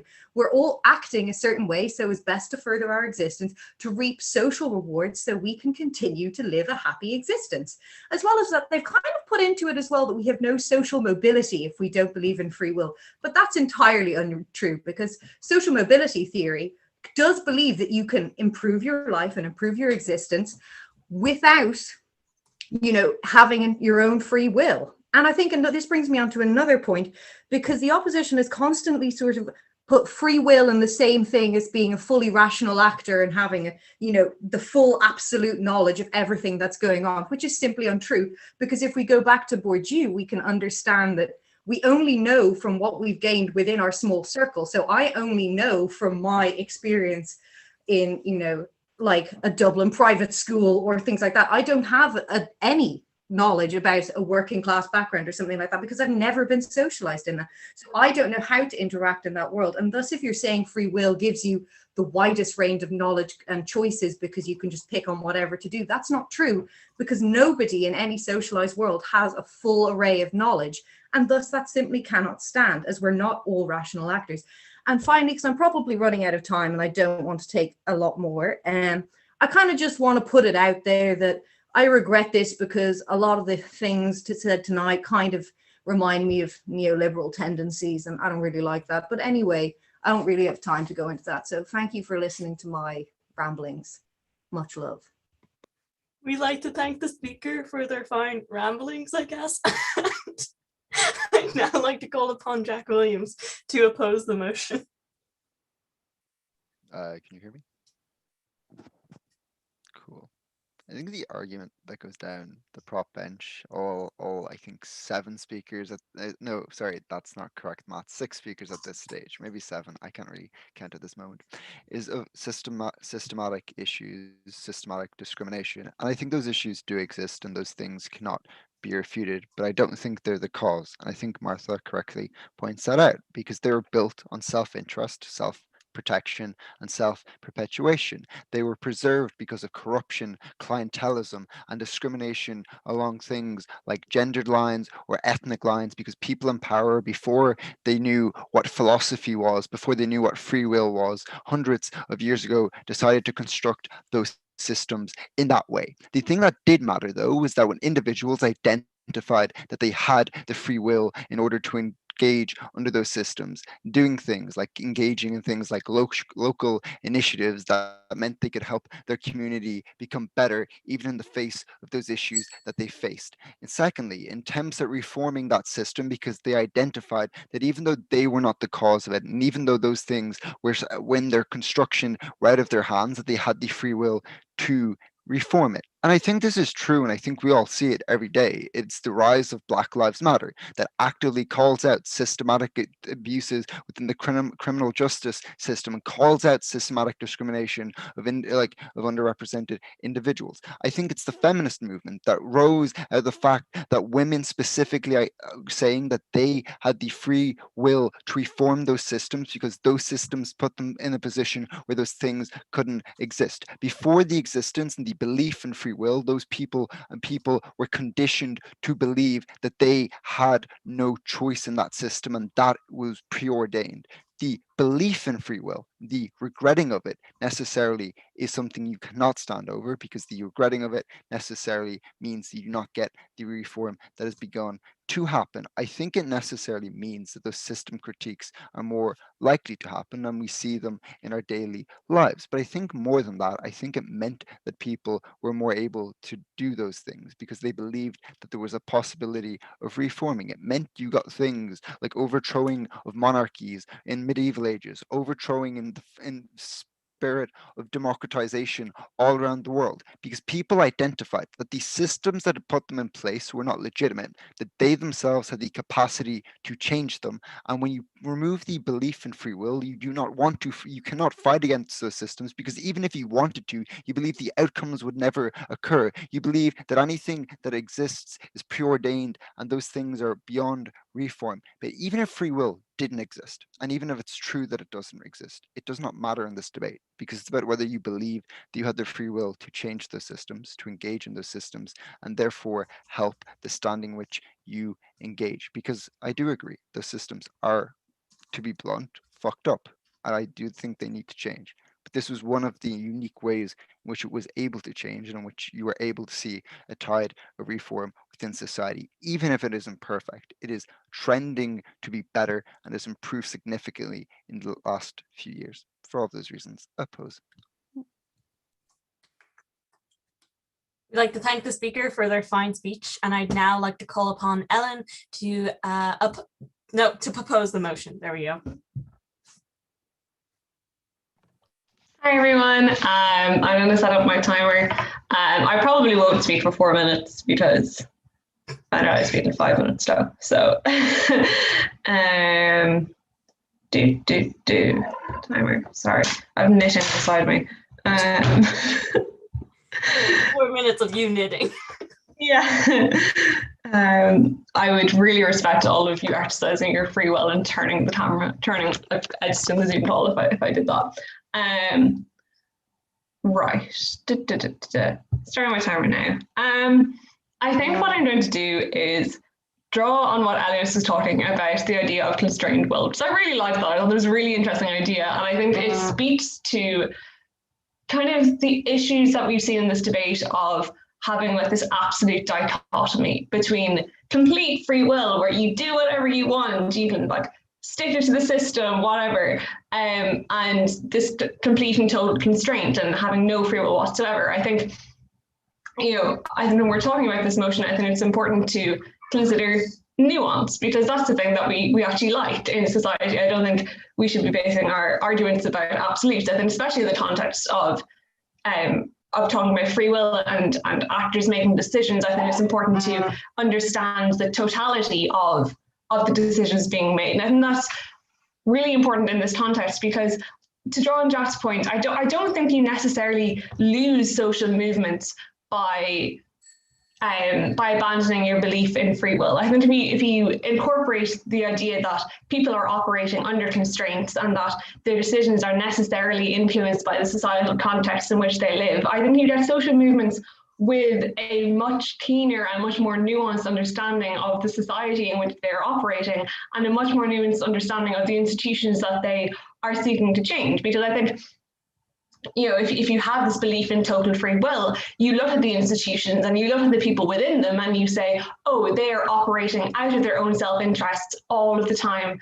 And that is the only reason that these institutions are the way they are. And I think if you incorporate the idea of people having some sort of societal influence on how they behave and decisions that they make, I think you understand what you are fighting to change a lot more, because you start seeing the people within these institutions as products of society as well. And I think when you have that more nuanced perspective, I think you're likely to get more change, because you are likely to be able to engage with these people and engage with these institutions in a way that doesn't see them as this faceless enemy, but as people as well who are also products of society. And I think that's where you get dialogue. That's where you get actual progress, because it's not just two completely opposing forces against each other. It's the recognition that we all do indeed live in a society. We all do indeed have these pressures acting upon us every single day and every decision that we make. And while you while you do have some sort of agency within that, you have to recognize the societal influences upon you. And while I did choose to walk up the steps of the GMB and join the Hist, there were reasons for that. There were things that led up to that decision being made. There are certain societal factors, certain educational factors that led to me being able to make that decision. Yeah, I have a minute left. I'm trying to think what else was I going to say. There was a point raised earlier about democracy and about how you need absolute free will for democracy because of elections and things like that. I think it's worth noting that democracy doesn't necessarily mean elections, that there are other democratic systems. I don't know if Dr. Stone is still here, but sortition, that's a fun thing. That is actually a really interesting way of saying that, you know, you can have democratic systems where it's essentially based on the luck of the draw. And that is as far from free will as you possibly could do. Does someone just, Ellen, don't you dare do something? Okay, thank you very much. It's just me basically being incoherent, but I'm enjoying it. I have 15 seconds left. Yeah, this has been a fun debate. I didn't actually catch the main speeches, but I'm assuming they were great because this has been really fun. Yeah, thanks everybody for speaking over the year. Yeah, I'm done.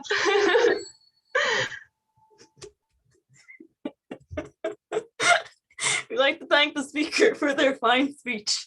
Good luck with all the knitting. I'd now like to call upon our final speaker of this evening, hooray, David Wolf, to oppose the motion. So I don't think it has been underemphasized. It has been articulated far better than I ever could, and there's not much point in me trying to make a very serious argument on the case. But I do think the most important part of the motion is the belief part. So like, I'm going to talk about cases about suspending your disbelief and how kind of you just enjoy your life more when you suspend your disbelief. So I think the speeches that the proposition side made were fantastically true. Or which side am I? I don't regret the belief in free will, and Kate Henshaw does. Yes, Kate made a really good point, and I fully agree with like everything that was said. But the only thing I disagree on is that is a proposition of this motion. Nobody likes watching a film with someone who sits there the entire time and goes, "That would never happen. Like that's not believable." Doesn't matter. I thought it was great when Dwayne "The Rock" Johnson drove a monster truck through the Empire State Building and there was a gorilla involved somehow. Doesn't matter if it didn't happen in real life. I enjoyed it and I would watch it again. I've never seen a film where that happened, but hypothetically, I don't regret The Lord of the Rings. I don't believe in dragons. I don't believe in orcs. I don't believe in hobbits, although I did see a remarkably short man walking barefoot down O'Connell Street the other day who made me question that belief, but I still don't think I believe in hobbits. But I enjoy pretending to believe in it for 9 hours annually when I watch The Lord of the Rings all in one go.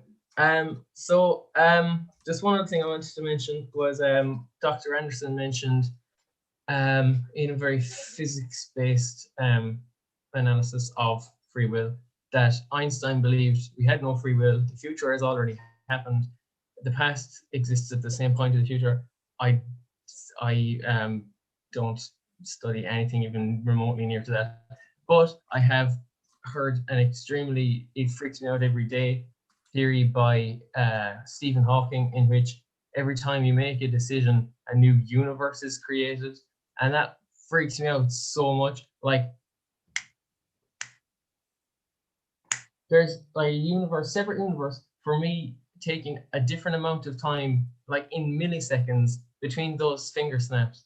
And that blows my mind. So I would rather believe that I did that by my own free will than the fact that all of those futures exist at the same time, because it makes me feel a bit lightheaded to think that far. So whether or not we could ask whoever you think knows everything, like if you believe in God, whether or not we could ask God whether free will exists, I don't care.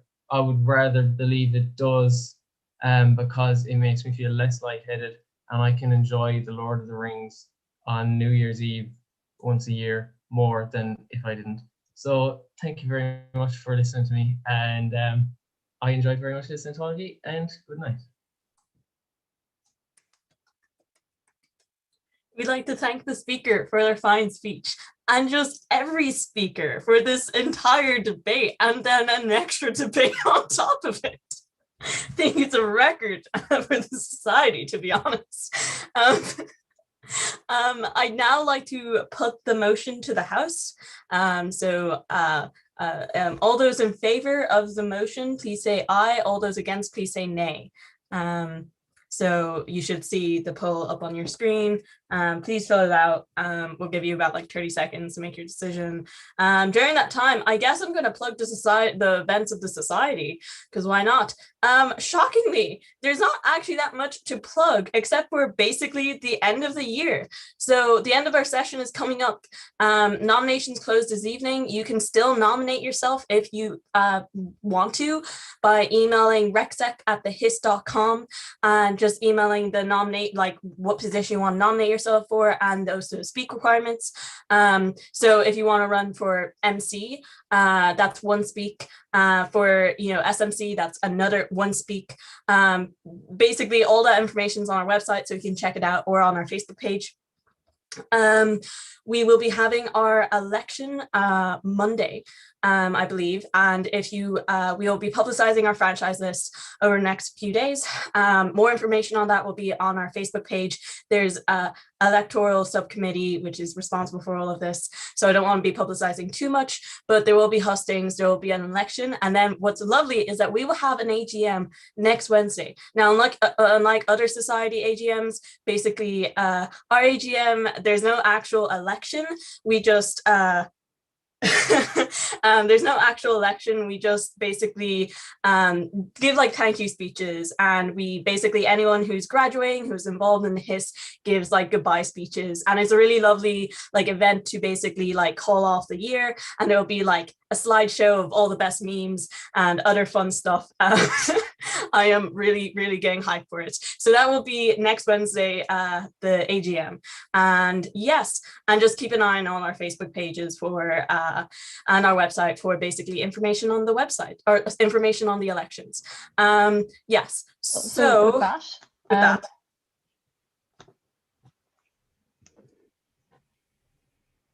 fabulous. So the motion has failed. I'm delighted to say with 69% against. Nice. It's that late. It's that late that we're doing this. Amazing. Now I'd like to take the opportunity granted to me as chair to speak for 10 minutes. No, I actually despise philosophy debates. So. And I honestly hate Maggie for choosing a philosophy debate for my final debate on this committee. But anyway, without further ado, I would like to call this house adjourned. And now it's my honor. Wait, Maggie, can you add Laura? You can.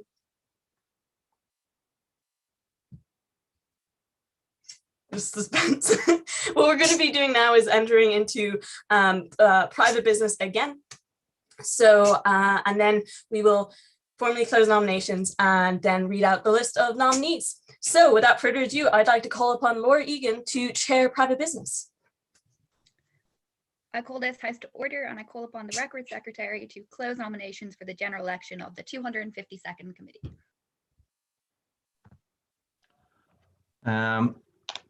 Bit like a wedding, speak now, forever hold your peace. I'll give you 30 seconds. I have a question.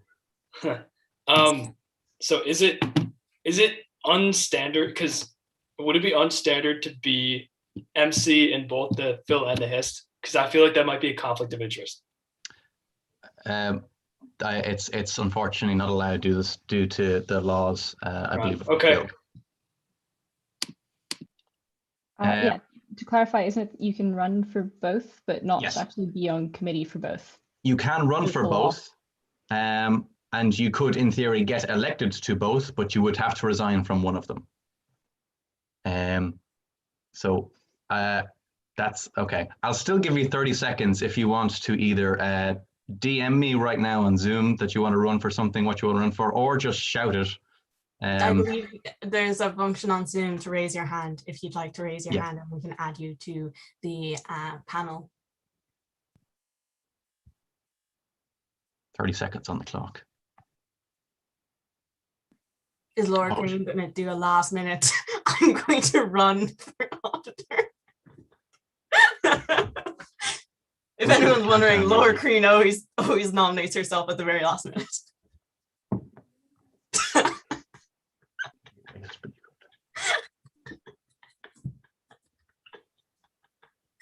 5, 4, 3, 2, 1. Okay, that's it, folks. Time called at the bar. So, nominees for the 252nd session of the Hist. The nominees for auditor are Jack Williams, Maggie Larson, and Sean Gordon-Dalton. The nominees for treasurer are Ben Mahan and Deanne Blake.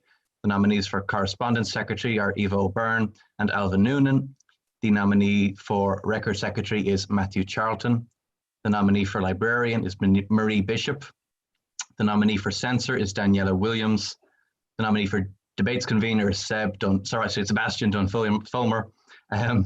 The nominee for events convener is Kate Henshaw. And the nominee for senior member of committee is Stephen Ryan. Then there are 14 MC positions. We have 15 nominees. We have Martha McKinney Perry, Anna Offergeld, Niall Deneen, Molly Carroll, Sam Kelly, Elin Niverku, David Wolfe, Nathan Moore, James Fitzpatrick, Zweli Mabedinka, Cinziana Stanciu, Sonny Stenson, Ted Halligan, Rosie Joyce, and Alex Sue. That's it.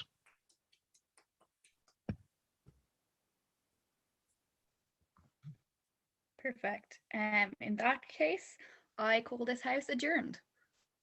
Woo! That was much better than usually there's applause after every single person's name. So at least it's better over Zoom that there's everyone just waits until the very end. But yeah, that's it for this Wednesday evening. I'm not sure, Maggie, if we have plans for afters or if the second debate maybe was a bit too much. Yeah, if anyone would like, we're going to be doing more floor speeches. I can, of course. If you'd like, you can join us on the Discord for code words and general chats, I think. If the link to the Discord is readily available, I think it's on the website. Is there a chance you to put it in here? Maybe. Yeah, I'll shoot it into now. Do we have it? I don't know where that is, actually. I'll get it somewhere. But Reed can find it. My Discord's lagging, otherwise I would. Okay. If there are issues with that, we could probably just make another Zoom call. We could just make another Zoom call. But also, Discord I hear is good.